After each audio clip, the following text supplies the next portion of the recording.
Hi, I'm Rashonda Cade. This is Reading with Rashonda. We are reading The Escape by William Wells Brown. We are on Act 5, which is the last act, and there are 5 scenes in this act. We will get through scenes 3 and 4 today, even if we have a little extra time. I'm not going to get into scene 5. Scene 5 is kind of weighty, and I'm sure I'll have things to say. So, The Escape by William Wells Brown, Act 5, Scene 3. A street. Enter Mr. White. Mr. White, I am glad to be once more in a free state. If I am caught again south of Mason and Dixon's line, I'll give them leave to lynch me. I came near losing my life. This is the way our constitutional rights are trampled upon. But what care these men about constitutions or anything else that does not suit them? But I must hasten on. Um, okay, because literally um under our current administration, let's read this again. This is the way our constitutional rights are trampled upon. But what care these men about constitutions or anything else that does not suit them? Y'all tried to tell me that reading 19th century US literature was not relevant. That's the most relevant thing I've read in a really long time. What what care these men about constitutions or anything else that does not suit them? Oh, look, you can see all stuff in my closet hanging up. Normally I take that down before I start. Oh well, here I am. Enter Cato in disguise. It does not explain the disguise. Perhaps we will learn more. Cato, I wonder if this is me. By golly, I is free as a frog, but maybe I is mistaken. Maybe this ain't me. Cato, is this you? Yes, sir. Well, now it is me, and I am a free man. But stop.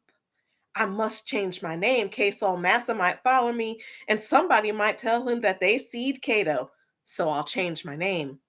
And then he won't know me if he sees me. Now, what shall I call myself? I'm now a suspectable part of the country, and I must have a suspectable name.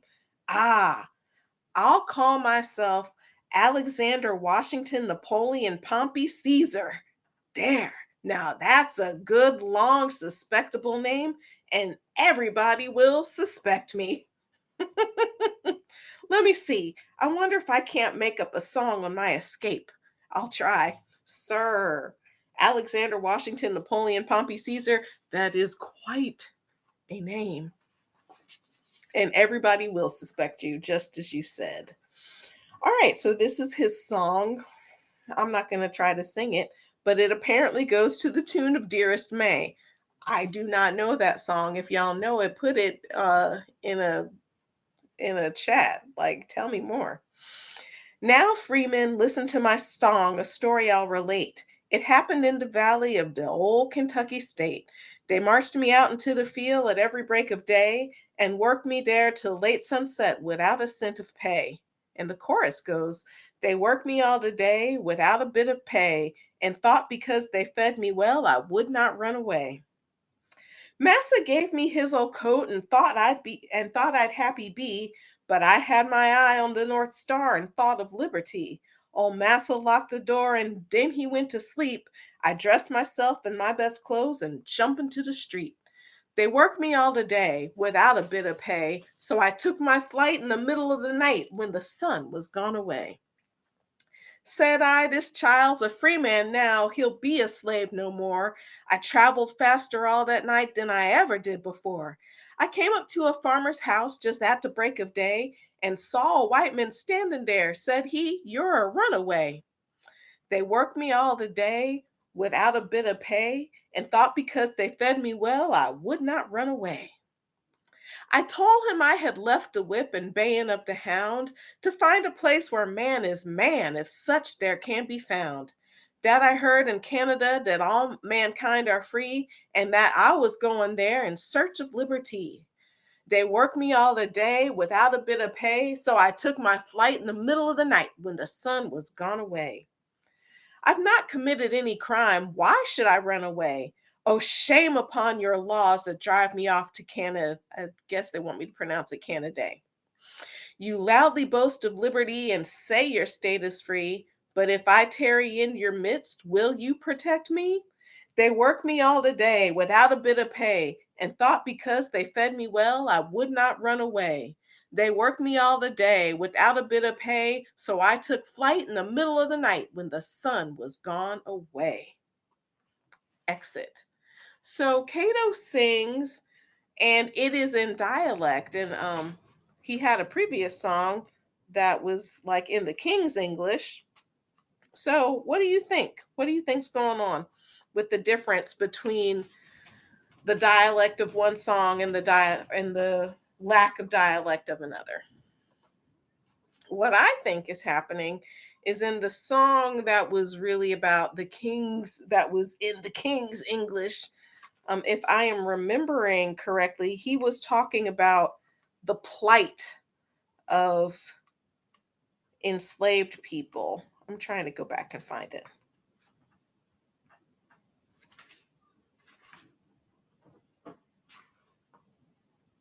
Okay, yeah. It was Come All Ye Bondmen Far and Near to the tune of Dandy Jim.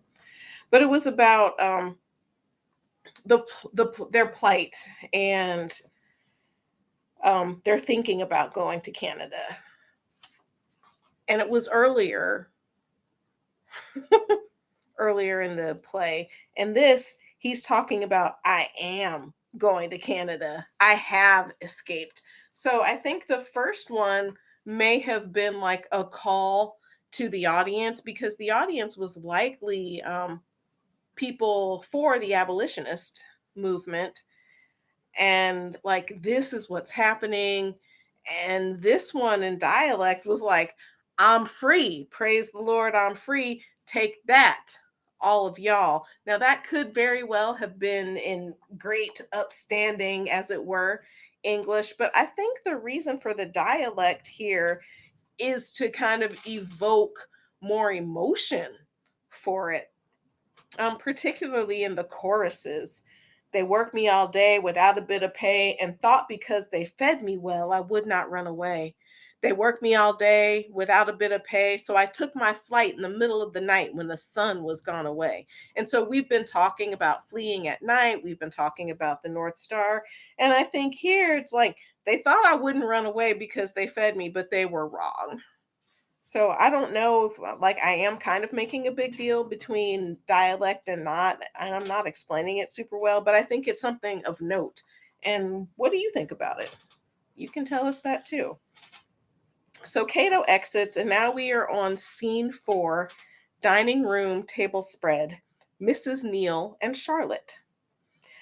Mrs. Neal, thee may put the tea to draw, Charlotte. Thy father will be in soon, and we must have breakfast. So immediately we know, with the these and thou sort of talk, that they are coming upon a family of friends or Quakers, because I honestly don't know if that's how they talked, but I assume it was, because in every book that I read, that's how they talk. All right, I'll read Mrs. Neal again. Thee may put the tea to draw, Charlotte. Thy father will be in soon, and we must have breakfast. Enter Mr. Neal. Mrs. Neal continues speaking. I think, Simeon, it is time those people were called. Thee knows that they may be pursued, and we ought not to detain them long here. Mr. Neal. Yes, Ruth, thou art right. Go, Charlotte, and knock on their chamber door, and tell them that breakfast is ready. Exit Charlotte. Mrs. Neal. Poor creatures, I hope they'll reach Canada in safety. They seem to be worthy persons. Enter Charlotte. Charlotte. I've called the mother, and they'll soon be down. I'll put the breakfast on the table. Enter neighbor Jones. Mr. Neal. Good morning, James. Thee has heard, I presume, that we have two very interesting persons in the house? Jones. Yes, I heard that you had two fugitives by the underground road last night, and I've come over to fight for them if any persons come to take them back. Yes, that's the kind of neighbor you want to have. I don't know who you got up in here. I understand that they're fugitives, though, and if anything is going down, I am here to fight. Yes. All right. Enter Thomas. Mr. Neal. Go, Thomas, and harness up the horses and put them to the covered wagon and be ready to take these people on as soon as they get their breakfast. Go, Thomas, and hurry yourself. Exit Thomas. Mr. Neal continues. And so thee wants to fight this morning, James? James. Yes. I love that. He didn't start off with, I don't want to fight, but I'm up for it. He just said yes. Um, I'm sick and tired and I'm ready to fight, is what James said. Okay, this is what James actually said. James said, yes. As you belongs to a society that don't believe in fighting, and I does believe in that sort of thing, I thought I'd come and relieve you of that work if there is any to be done. Way to go, James. Enter Glenn and Melinda. Mrs. Neal. Good morning, friends. I hope thee rested well last night. Oh, I'm sorry. That was Mr. Neal. Good morning, friends. I hope thee rested well last night. Mrs. Neal. Yes, I hope thee had a good night's rest. Glenn. I thank you, madam. We did. Mr. Neal. I'll introduce thee to our neighbor James Jones. He's a staunch friend of thy people. Jones. I am glad to see you. I've come over to render assistance if any is needed. Mrs. Neal. Come, friends, take seats at the table. They'll take these seats there. To Glenn and Melinda. I'll take seats at the table. Does thee take sugar and milk in thy tea? Melinda. I thank you. We do. Jones. I'll look at your Tribune, Uncle Simeon, while you're eating. Mr. Neal. Thee'll find it on the table. Mrs. Neal. I presume these anxious to get to thy journey's end? Glenn. Yes, madam, we are. I am told that we are not safe in any of the free states. True and sad, particularly after there were several fugitive slave laws that were enacted. The one in 1850 was the harshest of them, and like they were just rounding up black people in free states, whether or not they were considered fugitives, and like shipping them off to be slaves. If you have never read the book or seen the movie 12 Years a Slave, do it. And you'll see exactly what I'm talking about in that aspect.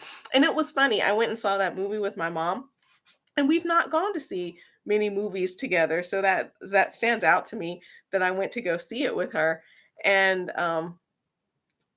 so we settled in and we were waiting for the movie to start, and I was like, I loved the book. I hope the movie is good. And my mom was like, you read the book already, but the movie just came out. And I was like, the book came out in the 1800s. Anyway, for those of you who don't know, my mom is deceased and I like to think about her and talk about her. So that was a really good memory that just popped up. Anyway, we'll keep reading. I'll read the last two lines. Mrs. Neal, I presume these anxious to get to thy journey's end? Glenn, yes, madam, we are. I am told that we are not safe in any of the free states. Mr. Neal, I am sorry to tell thee that that is too true. Thee will not be safe until thee gets on British soil. I wonder what keeps Thomas. He should have been here with the team. And Canada at the time was British soil. Enter Thomas. Thomas, all's ready, and I've written the prettiest song that was ever sung. I call it the Underground Railroad. Mr. Neal. Thomas, thee can eat thy breakfast far better than thee can write a song, as thee calls it. Thee must hurry thyself, and when I send thee for the horses, Thomas, here, lately, the O. It's punctuated in a way that, let me read this again.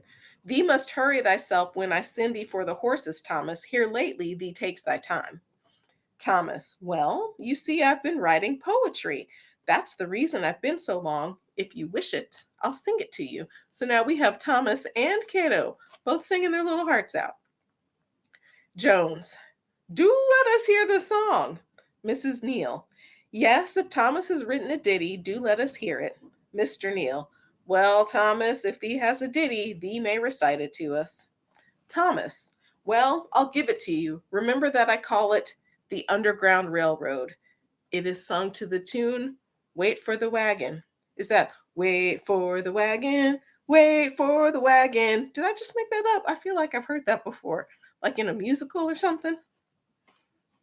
like maybe Seven Brides for Seven Brothers, which I really, really enjoy, even though it is like an ode to misogyny. But I like it anyway. And I feel like Wait for the Wagon is not from that.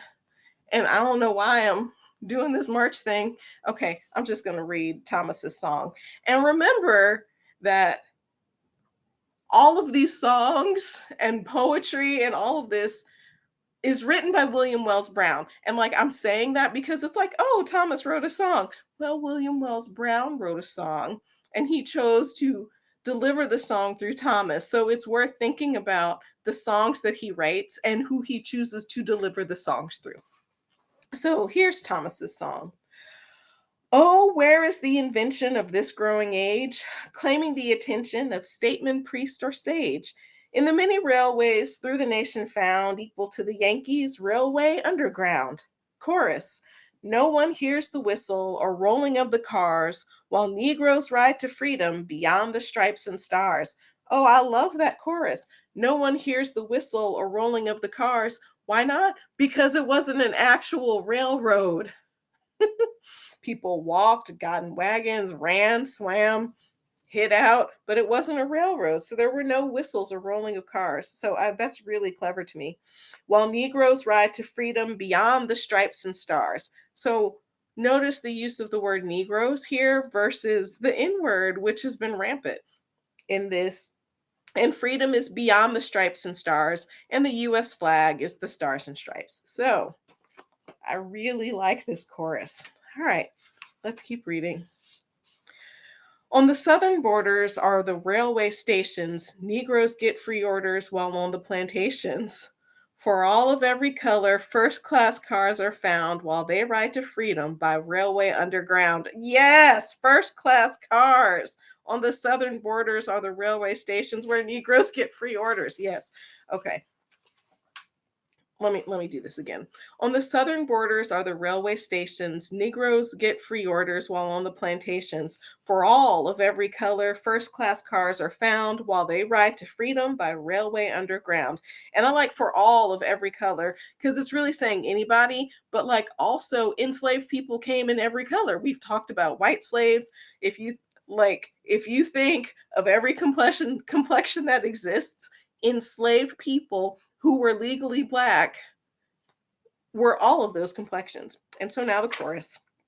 No one hears the whistle or rolling of the cars while Negroes ride to freedom beyond the stripes and stars. Masters in the morning furiously rage, cursing the inventions of this knowing age. Order out the bloodhounds, swear they'll bring them back. Dogs return exhausted, cannot find the track.